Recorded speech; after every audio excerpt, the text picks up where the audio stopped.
না, প্রথম বইয়ের মতো তো কোনো বউ হয় না, সে সবাই জানেন আপনি। আর যেগুলো পড়ে আছে এরা তো তাদের নিজের স্বার্থর জন্য আছে।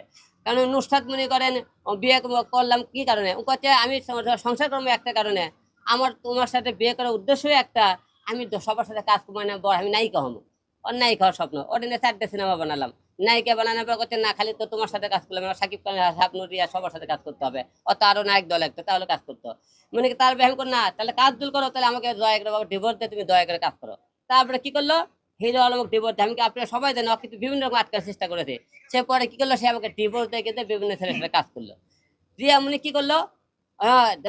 যখন নুসরাত চলে গেল কি করলো? তার চরিত্র খারাপ। তার সবাই খালি চরিত্রই তো খারাপ পায়, মেয়েদের তো চরিত্র এতই ভালো।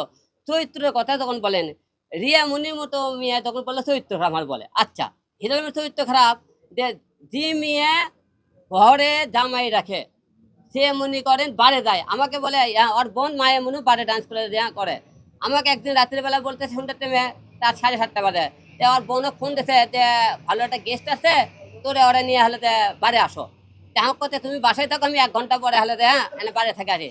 তখন ওর মা ছিল, রিয়ার মা, ওর রিয়ার মায়ের সামনে পটাশ কটা তাপ্পর মানুষ। আমি কই তোর এত বড় সাহস, আমি ঘরে কয় জামাই হলে বাড়ে। তাহলে এই যে ঘরের জামাই রাখে তারা বাড়ে যেতে চায়, তারা কি কয়? সেটা পরে কি হয় না। ঘরে জামাই রেখে মনে করেন হলে সে জামাই কথা না শুনে আপনি হলে নাচ গান করে, সেটা পরে কি করে না। ঘরে জামাই রেখে মনে করেন হলে বিভিন্ন জায়গায় মদ পান করে, সেটা পরে কে না।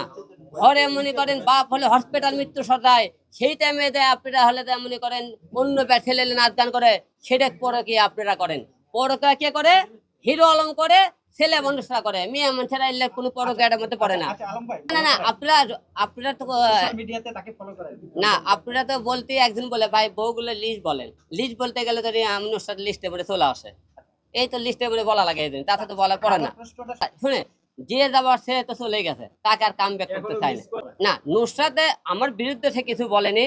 আবার মনে করেন এখন মনে করেন সবাই খালি বলছে, বলেনি মানে ও বলছে হিরোর চরিত্র খারাপ। কে কয় বলেনি? আপনারা নিয়ে ইন্টারভিউ নিতেন। এখন তো বলবি না, এখন তো তার মার্কেট নাই, বলবি কোথেকে? এখন আপনার মার্কেটে মার্কেট তোলার জন্য ওর কাছে যান আপনারা। হিরো আলম উল্টা পাল্টা বলতেছে, বক্তব্য বললেন, তাহলে তো আপনার মার্কেটে কেন ফলো করবো? সে কে? তাকে শুনে আপনি শোনেন, হিরো আলম যাই যায় হাত ধরে লিয়াচ্ছে, সে করে একটা মার্কেট দেখেন তো। নুসরাত আমি নিয়ে আসছিলাম, সেই নুসরাত হিরো আলমে যাওয়ার পরে ওর মার্কেটে খুঁজে পাইছেন নাকি? তার কোনো একবারে কমে তার নাটক দেখবো না এটা। সে আমাকে বলে গেছে তোর থেকে বড় কারোর সাথে কাজ করে দেখামো। আমার থেকে বড় কে? আমার থেকে যারা ব্যাগ বইছে তাদের সাথে কাজ করছে। আমি লিখছি না ফেক আইডি লেগে, সেটা ফলো করেন না, তাহলে আমার কথা বলেন না। অন্য পোস্টের সাথে কেন চলে আমরা বলি, সবাই কিন্তু সবকিছু মনে করে মেনে নিতে চায় না।